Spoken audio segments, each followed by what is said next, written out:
Fala, time! Galera, continuando o primeiro vídeo aí que foi a apresentação, gostaria de mostrar um pouquinho aqui Praia das Toninhas, o Muro Branco, onde tudo começou, onde eu comecei a surfar. Eu vou dar um giro aqui, ó, para vocês poderem entender um pouco o que eu estava falando. Já vem o Muro Branco, ali tem um ponto do salva-vidas. E aqui, ó, a line-up aqui da Praia das Toninhas. Hoje tem 1 metro na série, um pouquinho menos na série, o período tá alto, a maré tá cheia, tem altas ondas. Hoje nós vamos abordar a questão remada. E vamos classificar a remada em 3 fases. Remada do inside para outside, vamos chamar de remada arrebentação. Remada para entrar na onda, vamos chamar de remada onda. E remada para pegar a prancha de volta depois que cai da prancha, vamos chamar de remada prancha. Então nós vamos ter remada arrebentação, quando remamos do inside para o outside, remada onda, quando remamos para entrar na onda, e remada prancha, quando remamos, como nadamos no caso, para adquirir a prancha novamente. Uns amigos, eles vêm me perguntando por que eles não rendem tanto na sessão de surf. Entra no mar, vê a galera pegando onda direto e pega poucas ondas. Na minha opinião, isso vai mais de encontro com a leitura, ao time de você remar na onda, a posicionamento para você poder entrar na onda de maneira mais fácil. Então, o que eu diria é o seguinte: existe uma composição entre o treinamento fora da água com o treinamento dentro do mar. E é nesse ponto que eu quero abordar, o treinamento dentro do mar.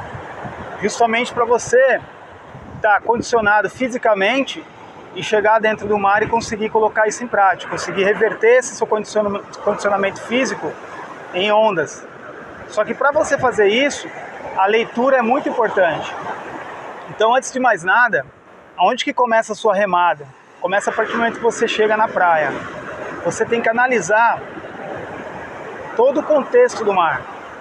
Se as ondas estão fechando, se as ondas estão engordando, se o período está curto, se o período está longo, se a onda tem uma bancada rasa logo no drop, ou se ela tem uma bancada rasa só no inside.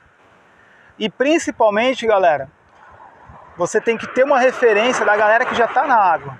Então você primeiro, analisando o mar, você começa a observar quais são as pessoas que estão no mar, quais no sentido de qual nível. Se tem 5, 6 pessoas lá e todos sabem surfar no nível iniciante, intermediário, avançado, e quanto que eles estão pegando de onda. Porque muitas vezes, em determinados mares, até quem tem um nível avançado não pega muita onda. Lembrando que nós estamos lidando com a natureza. Tudo que nós passamos de experiência e tudo que eu vou tentar passar aqui para vocês, eu tenho uma estatística, uma probabilidade, mas eu não tenho uma precisão. Então é tudo uma previsão. É lógico que 90% dessa previsão se conclui. De fato acontece. Mas esses 10% é o que a gente não pode controlar. Então no primeiro momento, galera, para quem tem dificuldade de remar, para quem tem dificuldade de pegar bastante onda na sessão de surf, você tem que fazer essa análise inicial.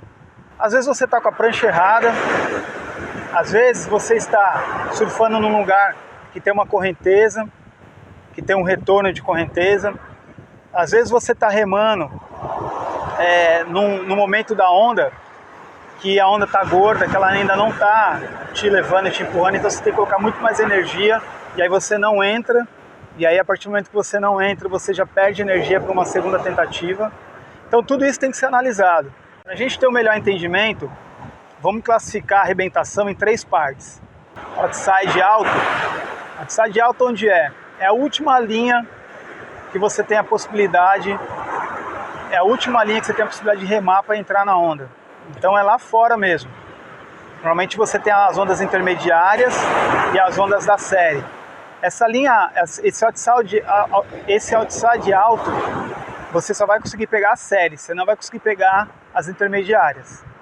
Você tem a linha média, outside médio, que seria uma fase, um nível antes desse outside alto, onde você consegue pegar dependendo da sua técnica, a série, e você consegue remar na intermediária. E você tem o outside baixo, onde você consegue pegar só as intermediárias. A série você não consegue pegar. Então, para ilustrar, nós vamos ter outside alto, outside médio e outside baixo. O que acontece, galera? Essa análise que eu estou falando que inicialmente, antes de entrar no mar, você tem que fazer, você tem que justamente tentar enxergar se esse mar tem essas três condições. Porque vai ter mar que não vai dar essas três condições de outside. Tem mar que vai dar só condição de inside baixo. Desculpa, só vai dar condição de outside baixo e o outside alto. Não tem intermediária. Tem mar que vai dar só condição de outside alto. Intermediária você não consegue entrar, não consegue surfar. Custo-benefício de você pegar a intermediária não compensa. E tem mares que você consegue trabalhar outside alto e outside médio. Outside baixo não dá para trabalhar, não dá para você dropar. Então isso é uma leitura que você vai fazer com o quê? Primeiro você tem que planejar isso. Você tem que ter pelo menos esse planejamento que eu estou passando para vocês. E depois vocês têm que, assim que você chegar no mar, aplicar esse planejamento. Essa leitura você vai perder ali 5, 6 minutos. Na verdade não vai perder, você vai ganhar, né? Uma vez vocês fazendo essa leitura, galera, analisando o mar, analisando onde está quebrando a onda, qual que é o tempo de intervalo entre as séries, tá? Qual que é a dinâmica da galera dentro do mar, se tem um cara pegando onda muito rápido, se tem todo mundo boiando, demorando para pegar a onda. Fazendo essa primeira análise, nós vamos para ação, nós vamos para o mar. E aí eu vou te dar algumas dicas agora para você render mais nesse sentido. Remada sempre com os pés juntos, de preferência um em cima do outro. No começo você vai perder um pouquinho o equilíbrio, mas quando você pegar o jeito, a remada vai render bastante. 2. As mãos, elas não podem estar espalmadas com os dedos abertos. Elas têm que estar com os dedos juntos, estilo conchinha. Você vai fechar um pouco a mão dessa seguinte forma aqui, ó, tá? Aí você vai ver certinho qual que é o nível que você fica mais confortável. Às vezes você não precisa fechar tanto, tal. Às vezes você pode deixar mais ou menos fechada, mas isso é algo que você vai ter que experimentar e achar o ideal para você. Outro ponto importante, postura na hora de remada. Os ombros têm que estar erguidos, com o peito erguido também. Você tem que estar com o pescoço um pouco também erguido, para você poder enxergar lá na frente. Também você manter uma postura para não dar uma dor no pescoço. Tem que estar com a lombar também bem acomodada na prancha, né? De preferência, você tem que manter essa postura a todo momento que você está remando. Porque isso vai evitar uma dor, vai evitar algum desconforto depois da sessão de surf. Outro detalhe também, galera, é você se posicionar no local ideal da prancha. Muitas vezes você vê uma pessoa que rema e ela deita muito para trás, então o bico levanta muito e aí você perde muita tração na remada. Ou se não, você deita muito para frente da prancha e aí você facilmente embica quando está remando numa onda. Você também não vai render tanto na remada, porque você está pressionando muito o bico e levantando muito a rabeta. E você achar o seu ponto. Você tem que ir ali no inside, onde não tem onda, deitar, achar o seu ponto e aí você conseguir desenrolar a remada a partir desse momento. Tá ok? Então isso é importante, você está bem posicionado na prancha. Outro detalhe muito bacana, na hora que você está remando na onda, se você fez uma leitura que essa onda está muito rápida, você já tem que remar na diagonal, com o bico um pouco de lado, para você ganhar velocidade na hora do drop.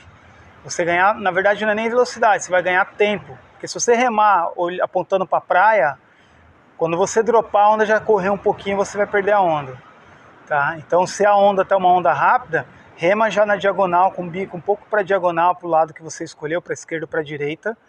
E outro detalhe, bate os pés. Antigamente a galera falava que não precisa bater pé, porque tinha aquele preconceito do bodyboard, etc e tal, mas não tem nada a ver, galera. Os pés ele faz parte da remada, ele auxilia na remada. Então, mete o braço na água e se for preciso bate os pés, só que você vai bater os pés rápido, né? São batidas curtas e rápidas, que isso aí vai te dar uma tração também, vai te ajudar a você ganhar velocidade na hora do drop. Agora, se é uma onda mais gorda, aí você pode remar olhando, com o bico para frente. Na arrebentação, quando você estiver executando remada de arrebentação, tem uma parada que é muito intuitiva, mas é dessa forma que você tem que fazer. Você está no mar ali de consequência, vamos colocar aí a nível Brasil aí 1,5 metro, e aí tem aquela bomba que veio e vai estourar um pouco na sua frente. Não vai estourar em cima de você, um pouco na sua frente. O que você tem que fazer?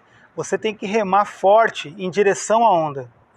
Muitas vezes eu vejo as pessoas numa situação dessa, senta na prancha, fica pensando o que vai fazer, ou até mesmo com medo, que é normal. A pessoa ter medo, né? Isso faz parte do surf, faz parte de cada um, da história que cada um tem dentro do surf, independente do tamanho de onda. Mas o que você não pode fazer é parar de remar, porque a própria remada em direção à onda, ela vai te dar mais energia, mais força para você furar melhor essa onda. Então, galera, o tema aqui não é joelhinho, mas a remada, ela é um fundamento muito importante no seu joelhinho. Tá? Então nesse momento é intuitivo, mas no fear, sem medo, rema, acha a melhor posição ali para você dar o joelhinho. Às vezes você tem que remar um pouquinho na diagonal, às vezes tem que remar reto. Evita dessa onda quebrar em cima de você, na sua cabeça.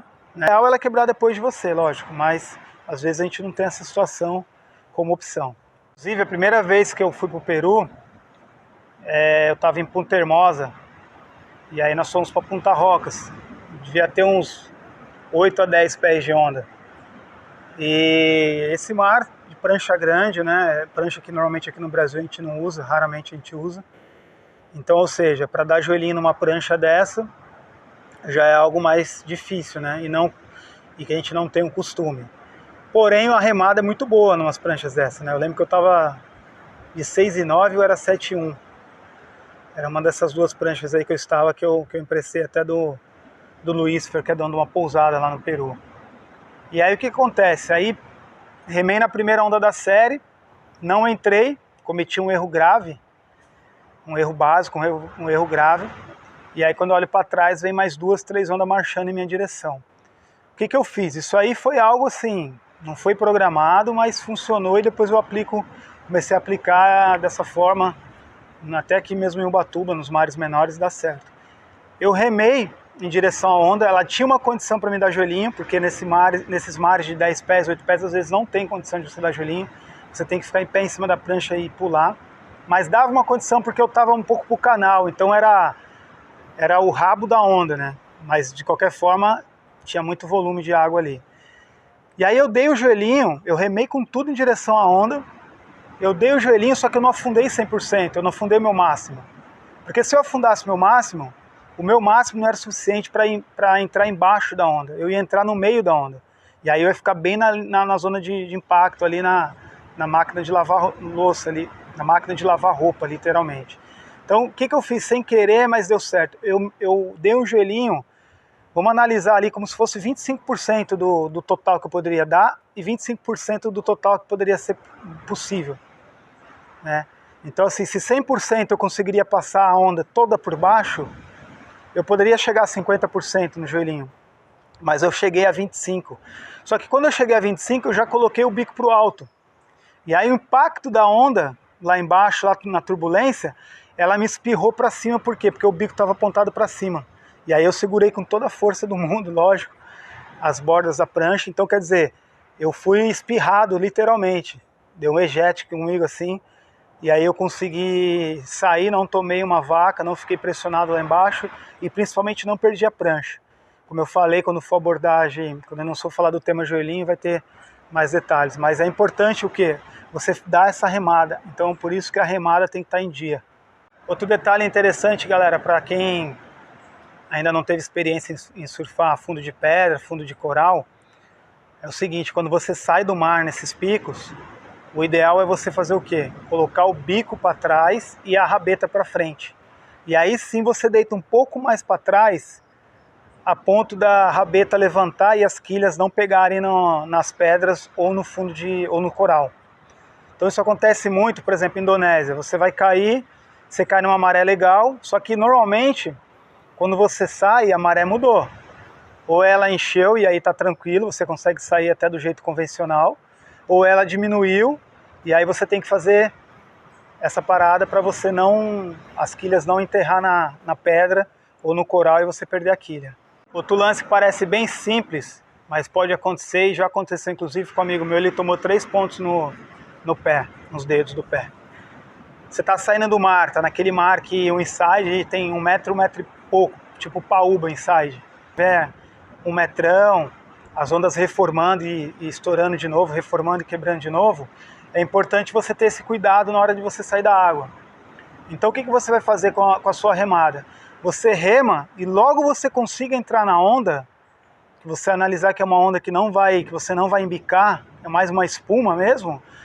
A hora que você entrar na onda, você já coloca o bico para frente.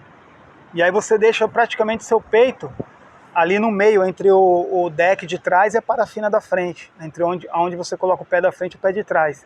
Por quê? Porque ela vai te chacoalhar e você não evita de embicar, evita de tomar um rolo ali embaixo. E aí você pode se perguntar, como que eu sei se eu estou evoluindo na remada?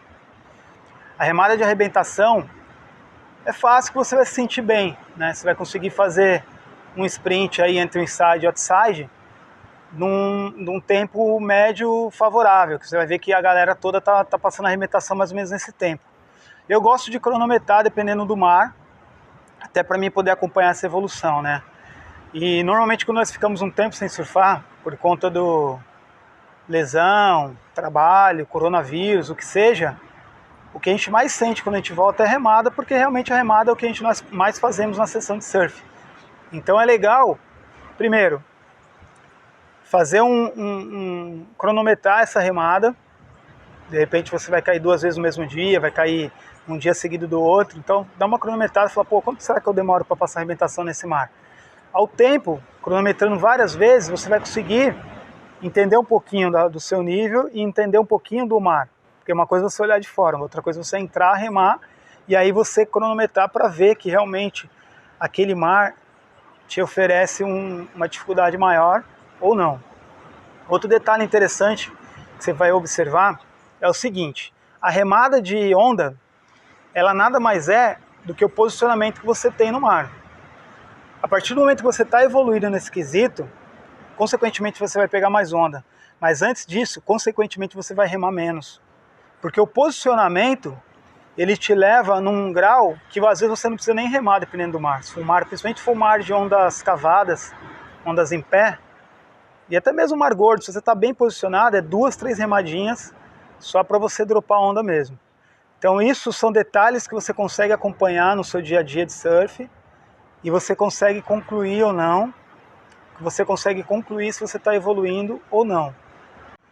Outro detalhe que ajuda também, galera, na hora da remada de onda, é você, de preferência, abaixar um pouco o ombro e o peito, de forma que você coloca um peso a mais na prancha. Isso é sutil, tá, galera? E também, você pode colocar até o queixo. Eu lembro que antigamente, quando a gente tinha só uma prancha, e tinha toda aquela dificuldade de comprar prancha, de mandar fazer prancha, depois que curava a prancha, a gente ficava com dó de colocar o queixo, né? Porque às vezes marcava. Mas é importante e ajuda. Dependendo da onda, você dá aquela remadona, abaixa mais o tronco, bate o pé atrás, se possível, e aí você coloca o queixo na prancha para poder entrar. Então isso ali vai te dar também uma tração a mais, vai te dar uma velocidade para você poder ter essa explosão. E um detalhe importante, normalmente a remada de onda, você rema o dobro de velocidade em relação à remada de arrebentação. Você vê quanto você tem que explodir na remada de onda, né? A partir do momento que você esteja posicionado. E aí, volto a dizer, se você está bem posicionado, você vai precisar remar menos, e assim por diante. Aí galera, entrou tsunami aqui, ó, e olha que tá longe, hein? Olha isso. Veio uma bomba ali, ó, chegou longe aqui, por isso que eu vim para cá. Então galera, agora alinhando toda essa parte técnica, como eu falei no começo, é lógico que é importantíssimo fazer a parte de treinamento físico, né? E entre eles é você trabalhar bastante o core, os músculos do core. Você tem que fazer bastante exercício aeróbico, porque tem muita resistência envolvida na remada. Você tem que fazer muitos exercícios de estabilidade. Você tem que também, de preferência, fazer uma natação, se for possível. A natação é um dos mais completos, né? Então o ideal é isso, inclusive até para cair um pouco esse paradigma de que moro longe da praia e não consigo evoluir no surf. Consegue sim, tenho vários amigos que moram a vida inteira em São Paulo, os caras surfam muito, surfam pra caramba, e os caras surfando só final de semana, feriado, férias, enfim. Basta correr atrás, basta tá afim que dá pra chegar junto sim. Dá uma força aí, galera, um like, se inscreva no canal, ative o sino. Importante colocar os comentários. Valeu, time. Boa sorte, boas ondas.